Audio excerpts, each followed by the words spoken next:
So, ito na po yung mga ingredients na gagamitin natin para sa lulutuin nating lumpia nada. Ibig sabihin, lumpia na empanada. So, ganun. So, meron tayo ditong, ayan, kung nakikita nyo, patatas, carrots, kamote, at bagu beans para yan sa ating lumpia nada. At meron tayong chicken na pangsahog. Tapos, itong egg, ilalaga ito para ipapalaman natin yan. Makikita nyo mamaya pagka ginagawa na natin. At syempre, kailangan din natin ng bawang at sibuyas para panggisa dito sa ating mga gulay, and salt and pepper para sa panlasa natin. Or, yun. At syempre, hindi siya magkukumpleto kung walang cheddar o ito, lumpia wrapper. So, bali guys, instead na ipapalaman natin siya sa, yung parang, yung bread nung ano ko ba ipapaliwanag? Basta hintayin na lang yung mamaya lulutuin ko. Syempre, yung ating peanut sauce. Ito, meron tayo ditong harina. At didiktikan natin ng mani. Kahit anong klaseng mani, ito lang binili ko lang to yan kila Mikmik. Tapos, syempre, merong ito, toyo.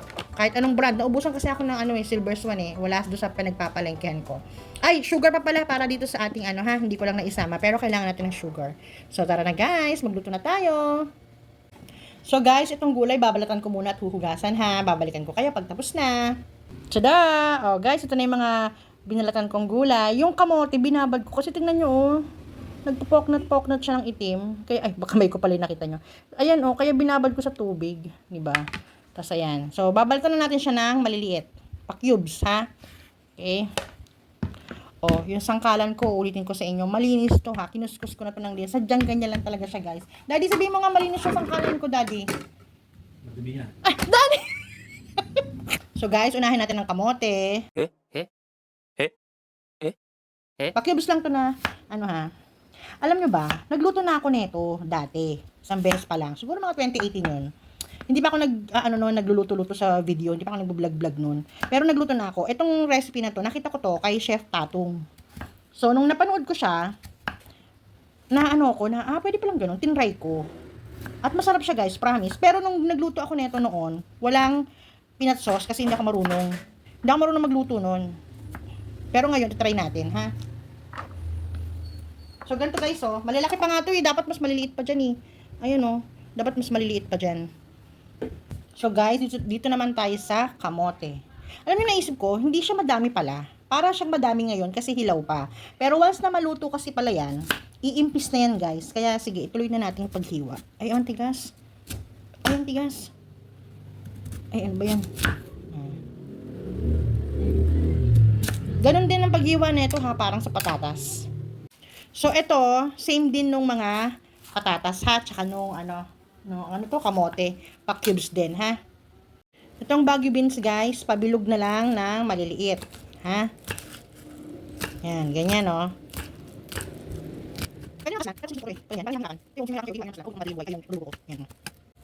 So, guys, ito na yung ating patatas at kamote at yung carrots and bagu beans. So, hihimayin ko naman yung ating sahog na chicken bago tayo maggisa, okay? So, ayan na guys. Tapos na tayo maghimay. Magluto na tayo. So, guys, mag-start na tayo mag-isa. Maglagay na tayo ng mantika. Ayan. So, unahin na natin ang ating bawang. Tapos, ang sibuyas. Tapos, guys, ilagay na natin yung ating chicken.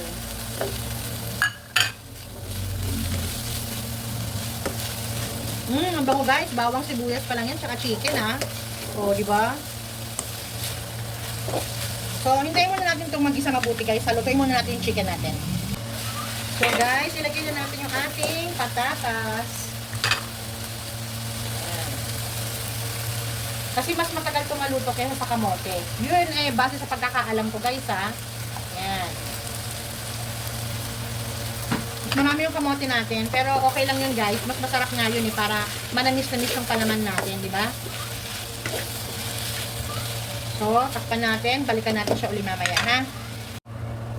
Guys, ilalagay ko na rin pala yung carrots natin. Kasi ito, mas matagal to. Sa pagkakaalam ko guys, i-correct nyo na lang kung mali yung pagkakaalam ko. Na mas matagal itong maluto kaya sa kamote. Tapos naglagay ako ng konting tubig. Ayan, no? Kasi baka masunog pagka, masunog yung patatas natin. So, takpan natin ulit guys. Lagay na rin natin yung ating kamote. O, diba? Ang dami guys. Magkasya kaya yung lumpia wrapper ko. Kunti lang yung nabili kong lumpia wrapper eh. Yan, hintayin muna natin siya maluto guys, ha? Guys, nalagay ko na yung ating salt and pepper. Ayan. Ituhan na natin siya.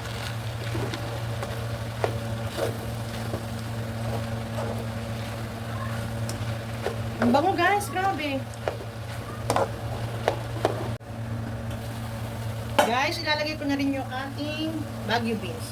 Guys, naglagay ulit ako ng tubig ha, para maluto. Kasi didikit siya pag hindi natin nilagyan ng tubig eh ha. O, di ba ang ganda ng kulay?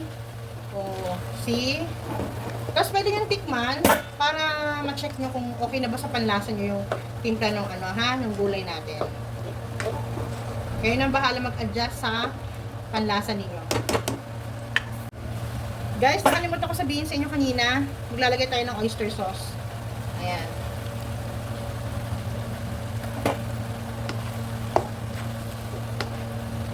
So, lutuin lang natin yung gulay natin, ah.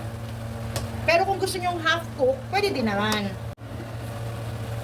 So, guys, luto na po ito. So, papatayin na natin yung apoy. Tapos, palalamigin natin bago natin siya ibalot sa lumpia wrapper. Then, magluluto muna tayo na after na ito pala, lulutuin naman natin yung ating peanut sauce.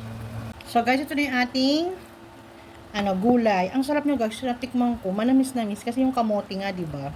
O, diba? Palalamigin muna natin to. So, ngayon habang pinapalamig natin to, lulutuin naman natin yung ating peanut sauce. So, guys, una ay dudurugin muna natin yung ating peanut. Yung ating happy. Kahit anong mani pwede yung gamitin guys ha. First time kong gumawa ng peanut sauce guys.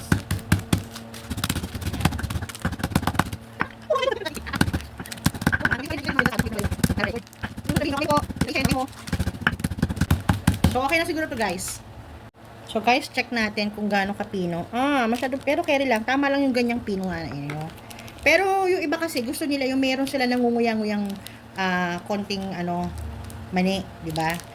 So, sa akin, okay na yan. O, diba? O, ang ganda ng pagkakadikdik ko, guys. O, diba? O, tara na, magluto tayo ng sauce. So, guys, gagawa na tayo ng peanut sauce. So, meron ko ditong 2 cups ng water. Tapos, maglalagay ako ng 1, 2, 3 kutsara ng toyo. Okay? Tapos, cornstarch. Ay! Ayan, nakita nyo yan? Mga 2 kutsara din. Ayan, guys. Sasaluin muna natin, ha? Ganito kasi nakita ko, eh. Alam niyo parang manong sauce. Yung iba kasi ginigisa. Ayoko lang ginigisa. Nag-iiba yung lasa niya. So, durugin lang muna natin yung ating lusawin muna natin yung yung mga lumps ng Saka tayo mag-adjust ng lapot niya, guys, pag pinakuluan na natin, ha. Tapos meron ako ditong 2 kutsarang isa't kalahati, sukatin natin kasi hindi ko siya sinukat kanina. Basta isa't kalahati yan, basta tansya na lang. Ayan. Lusawin muna natin siya, guys, bago natin isalang, ha. So, guys, ilalagay ko na yung ating peanut sauce. Hindi pa nakabukas yung hindi pa tunaw. Hindi pa nakabukas yung stove natin, ha. Ayan. So, on natin. Medium fire lang para hindi masunog. Tapos, aalagaan natin ito ng halo. Okay? So, babalikan ko kayo pagka medyo kumukulo na siya, ha? So, ayan guys, medyo lumalapot na yung ating sauce. Pero hindi pa siya malapot na malapot. Pero sa akin, okay na yung ganyang consistency kasi pag lumamig siya, lalapot pa yan guys. Tapos, tinikman ko na siya. So, malalaman mo na hilaw pa pag nalalasahan mo pa yung harina. So, hindi pa siya luto, guys. Pero gusto ko na ilagay itong ating peanut. Ayan. Uy, sarap! Tapos, kayo na rin ang bahala mag-adjust kung gaano kadaming asukal ang gusto ninyo, ha? Ayan. Pakukuluin pa natin siya. Kasi nung tinikman ko, parang nalalasahan ko pa yung harina, eh. So, guys, malapit nang maluto itong ating peanut sauce. Masarap siya, guys. Lalo nung nilagay ko na yung peanut, masarap siya talaga, promise. Hindi dahil sa luto ko siya ha, pero syempre dahil luto ko talaga siya. Kaya masarap. Okay guys, so okay na to guys. Ayan, okay na to kasi pag lumamig to guys, lalapot pa yan eh. Diba? So, hayaan nyo na medyo dark yung ating sauce, ha? Okay, tara na guys. Tikman na natin. Ay, hindi pa pala. Magbabalot pa pala tayo. Guys, nag-try ako. O, di ba ang ganda? O, di ba? Ang ganda niya. So, tara, magbalot na tayo uli. So, ayan guys. Dalawang wrapper yung nilalagay ko, guys. Tsaka, ito kasi medyo malaki. Parang gusto ko siyang liitan. Kasi mahirap siyang guys, ibalot eh. Ayan. Umuumbok kasi siya, tsaka nasisira yung wrapper ko. So, nakita nyo, isang ganito, and then lagyan natin ng egg. Si Daddy tumatanaw sa niluluto ko, sa ginagawa ko. Yan. Kita nyo? Yan. Ano? Ha? Hindi na. Mahirap yun eh. Ayun ako. Kita mo? Kasi inistorbo ako ni Daddy. Alam nyo kasi pag nandyan si Daddy, kontrabulati talaga yan sa akin eh. Tingnan nyo. Nawala ako sa focus eh. Alam nyo ba yun? Yung Daddy namin nakakainis. Sino gusto ng Daddy dyan? Kunin nyo na yung Daddy namin. For sale. Yan. Tapos, tipitan natin guys. Ay. Yan. Oh, di ba? Ang ganda guys. Oh, di ba? Next. Parang alam nyo guys, maganda yung nabili kong wrapper. Oo. Alam nyo ba yun? Tsaka sana pala nilagay ko na nga yung kamote. Tama talaga ako eh. Naisip ko na yun na pag naluto talagang iimpis eh. So kaya liliitan ko para mapatikman ko sila, di ba? Kasi pag hindi natin niliitan yan, konti lang talaga yung magagawa ko. Yan. Guys, pwede nyo itong ihanda sa New Year. Para maiba naman, hindi puro lumpiang Shanghai, di ba? Parang gusto ko magluto nga nito sa New Year. Ha? O kaya sa birthday ni Daddy. Daddy, gusto mo ba ito sa birthday mo? Ayaw daw niya. O, di ba? Ang ganda. Next. Tada! O, guys, ito na lahat yung nabalot ko. O, di ba? Hindi ko nabilang kung ilan eh. Mamaya bilangin natin. Kasi ito, may dalawa dito. Dalawang walang egg. O, di ba? Inihiwalay ko yung walang egg. So, ito. Ipinito na natin, guys, para matikman na natin siya. So, guys, magpinito na tayo. May mantika natin. O, ayan. So, hindi masyadong malakas yung apoy natin. O, yan, di ba? Hindi pantay-pantay. May mahaba, may maikli, may mataba, may payat. Pero, syempre, kahit iba-iba yung size niyan. Masarap pa din yan guys, kasi ako nagluto yan. Yan. So, mahina lang apoy natin para maluto mabuti yung wrapper. Kasi dalawa yung wrapper natin eh, baka hindi maluto. So guys, babalik ka rin ko na. Ayan. Oops. Madulas kasi yung tongs ko. Kailangan ko lang bumili ng tongs na isang klase. Madulas kasi siya eh, kaya hindi ko agad nababaliktad. Alam niyo yun.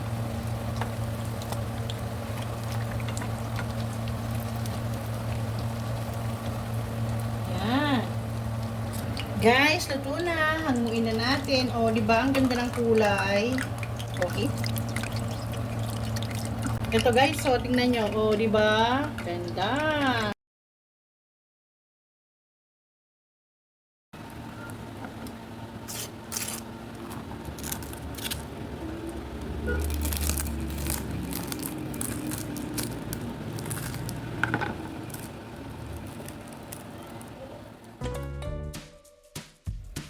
Ito na po ang version ko ng lumpianada. Sana nagustuhan nyo. Thank you for watching. Bye!